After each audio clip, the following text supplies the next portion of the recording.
শিক্ষার্থীরা, ত্রিপুরা ইউনিভার্সিটির আন্ডারে তোমরা যারা যারা এনইপি 2020-তে ফার্স্ট সেমিস্টারে অ্যাডমিশন নিয়েছো এবং তোমাদের যাদের মেজর কিংবা মাইনর সাবজেক্টে হিস্ট্রি রয়েছে, আজকের ক্লাসটি সম্পূর্ণ তোমাদের জন্য।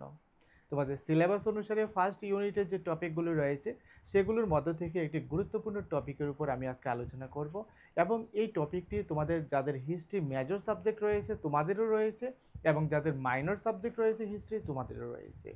ক্লাসটি শুরু করার আগে তোমরা যারা যারা আমার চ্যানেলে নতুন অবশ্যই চ্যানেলটিকে সাবস্ক্রাইব করে দেবে, এর ফলে যখনই আমি নতুন নতুন ক্লাস নিয়ে আসবো সবার আগে তোমার কাছে পৌঁছে যাবে। আর তোমাদের জন্য একটা ইনফরমেশন হচ্ছে, গুগল প্লে স্টোরে আমাদের স্কুল অফ মেরিটের মোবাইল অ্যাপ রয়েছে। আমাদের এই মোবাইল অ্যাপ্লিকেশনের মধ্যে তোমরা পাবে তোমাদের ইন্টারনাল পরীক্ষার সাজেশন, তোমাদের অ্যাসাইনমেন্টের সলিউশন এবং পাবে আসন্ন ফাইনাল পরীক্ষার জন্য 100% কমন সাজেশন।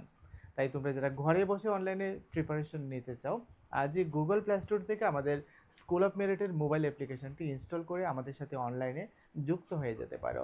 বিস্তারিত জানতে কল কিংবা হোয়াটসঅ্যাপ করতে পারো স্ক্রিনে দেওয়া মোবাইল নম্বরে। তো আজকে এমন একটি বিষয় নিয়ে আলোচনা করব যেটি আমাদের শিকড় আমরা বলতে পারি, আমাদের পরিচয়, ভারতের সাহিত্য। তো ভারতের সাহিত্য এটাকে যদি আমরা শুধুমাত্র কিছু শব্দ বা কিছু বাক্যের সমষ্টি মনে করি, এটা কিন্তু ভুল। এটা হচ্ছে সহস্রাব্দের একটা প্রজ্ঞা, একটা দর্শন এবং সংস্কৃতির একটা বিরল ভাণ্ডার আমরা বলতে পারি। প্রায় প্রাচীনকাল থেকেই ভারত জ্ঞান এবং বিজ্ঞানের ক্ষেত্র হিসেবে পরিচিত, আমরা সবাই জানি। এবং এই জ্ঞানের প্রধান বাহন কি? এই জ্ঞানের প্রধান বাহন হচ্ছে সাহিত্য। তো আজকের যে টপিকটা নিয়ে আমরা আলোচনা করব সেটা তোমাদের হিস্ট্রি মেজর এবং মাইনরে রয়েছে, যে ইন্ডিয়ান লিটারেচারের মধ্যে। যেমন এখানে তোমরা লক্ষ্য করো যে বেদ, বেদাঙ্গ, উপনিষদ, তারপর epics, Jain and Buddhist literature এবং থাকছে স্মৃতি এবং পুরাণ।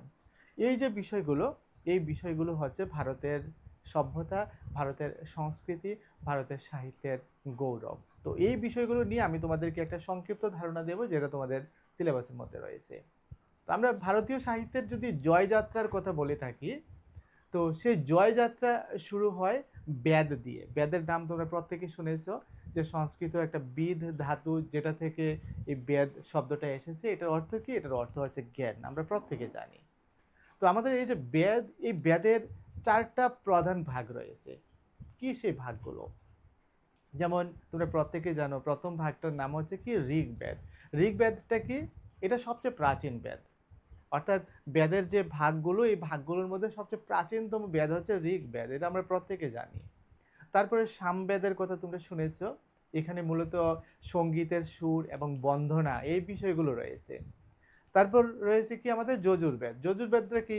এখানে যজ্ঞ এবং পূজা পদ্ধতির যে বিভিন্ন নিয়ম কানুনগুলো, এই বিষয়গুলো নিয়ে আলোচনা করা হয়েছে। তারপর রয়েছে আমাদের অথর্ববেদ। তো এখানে দৈনন্দিন জীবন এবং বিজ্ঞানের যে নানা দিকগুলো, এগুলোই এখানে আলোচনা করা হয়েছে। তো তোমরা হয়তো অনেকেই জানো যে বেদকে শ্রুতি নামেও কিন্তু ডাকা হয়।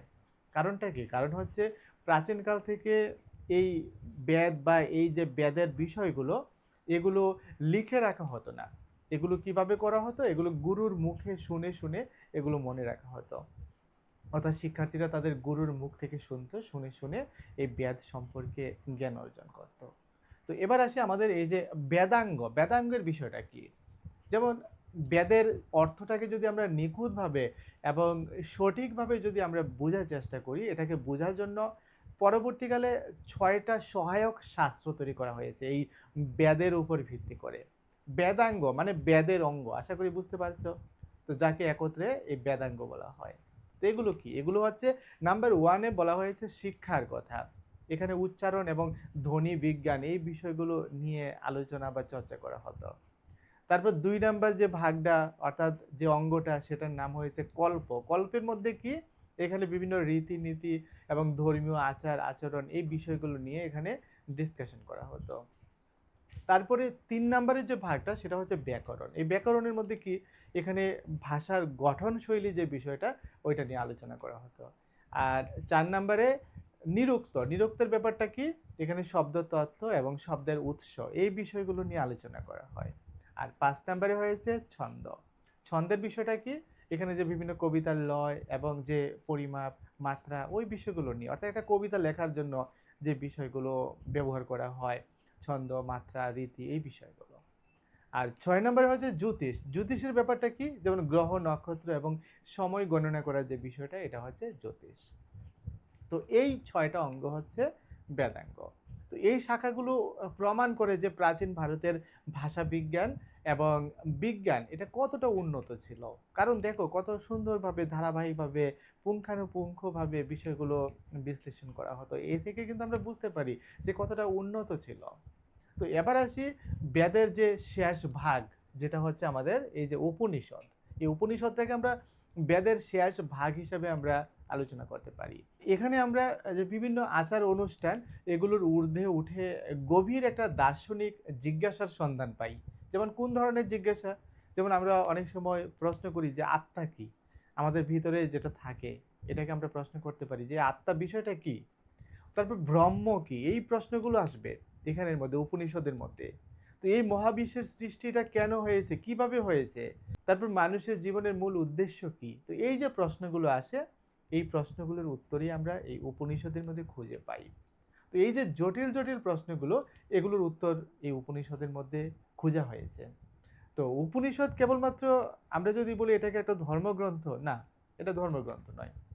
এটা হচ্ছে বিশ্ব সাহিত্যের অন্যতম শ্রেষ্ঠ একটা দার্শনিক সম্পদ আমরা বলতে পারি। এবার আমরা আলোচনা করব আমাদের যে অমর মহাকাব্য, যেগুলোকে আমরা অ্যাপেক্স বলে থাকি, কোনগুলো সেগুলো? সেগুলো হচ্ছে রামায়ণ এবং মহাভারত।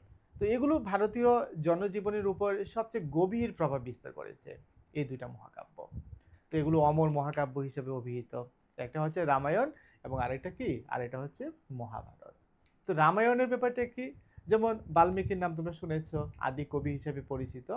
তো এই বাল্মীকির এই অমর সৃষ্টিটা, এটা মূলত যে একজন আদর্শ রাজা, একজন আদর্শ পুত্র এবং সত্যের জয়ী হওয়ার যে অনবদ্য কাহিনী, ওই কাহিনীগুলোই এই রামায়ণের মধ্যে রয়েছে।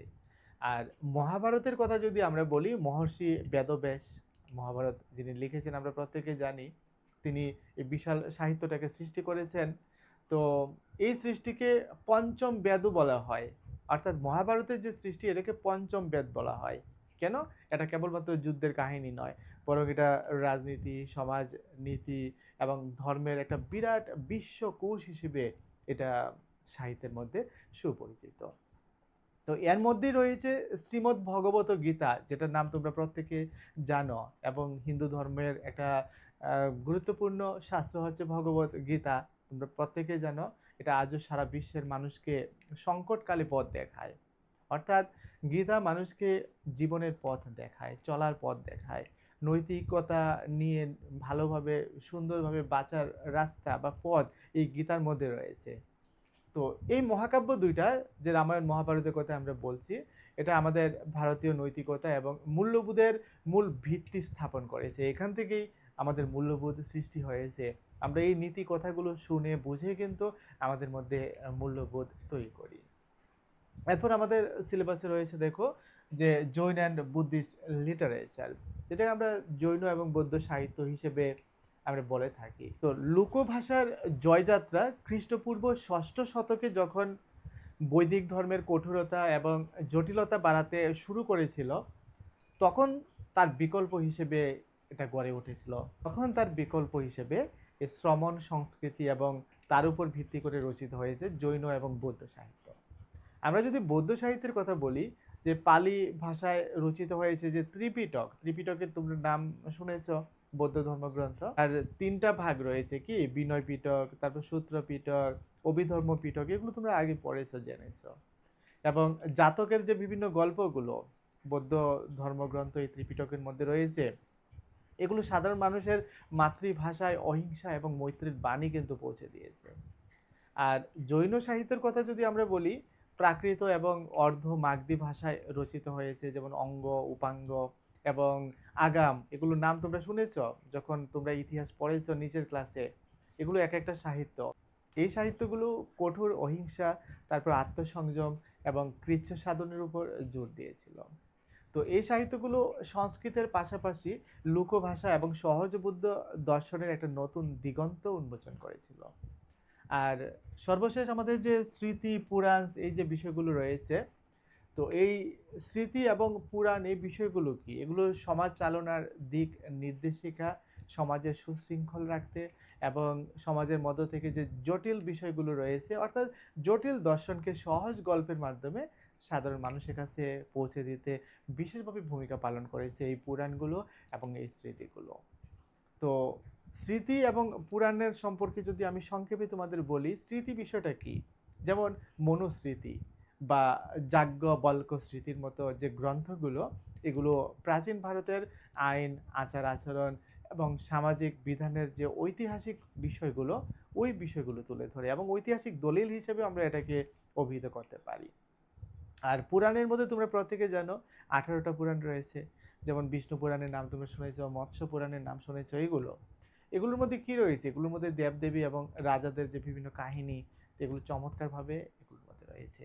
তো এই পুরাণের মাধ্যমেই ভারতীয় সংস্কৃতি, তারপর পৌরাণিক ঐতিহ্য এবং পরবর্তীকালে ভক্তি আন্দোলনে যে সাধারণ বিষয়গুলো, এগুলো মানুষের ঘরে ঘরে পৌঁছে গিয়েছিল। তো এই ছিল মোটামুটি আমাদের এই টপিকগুলো।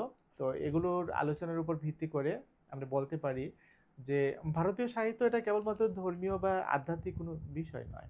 আমরা যদি এটাকে ধর্মীয় বা আধ্যাত্মিক বলে এখানেই শেষ করে দিই তাহলে কিন্তু হবে না। তো এটা কি? এটা হচ্ছে একটা সামগ্রিক জীবন দর্শন। তো এই যে বিশাল সাহিত্য ভাণ্ডার, এগুলো আমাদের কি শেখায়? এগুলো আমাদের শেখায় যে বৈচিত্র্যের মধ্যে ঐক্য এবং জ্ঞানের প্রতি এক অদম্য তৃষ্ণা যেগুলো আমাদের মধ্যে রয়েছে। তো আমাদের এই ঐতিহ্যকে জানা কেবলমাত্র শুধুমাত্র তোমাদের সেমিস্টার পরীক্ষার নম্বর তোলার জন্য নয়, বরং আমাদের যে মহান যে সংস্কৃতি রয়েছে এটাকে গভীরভাবে উপলব্ধি করার জন্য।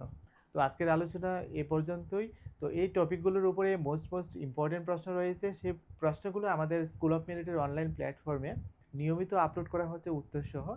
তোমরা যদি ইন্টারেস্টেড থাকো, ঘরে বসে অনলাইনে এরকমভাবে তথ্য সমৃদ্ধ আলোচনা সহকারে পড়াশোনা করতে চাও, তাহলে আজই গুগল প্লে স্টোর থেকে স্কুল অফ মেরিটের মোবাইল অ্যাপটা ইনস্টল করে আমাদের সাথে আমাদের অনলাইন প্ল্যাটফর্মে যুক্ত হতে পারো।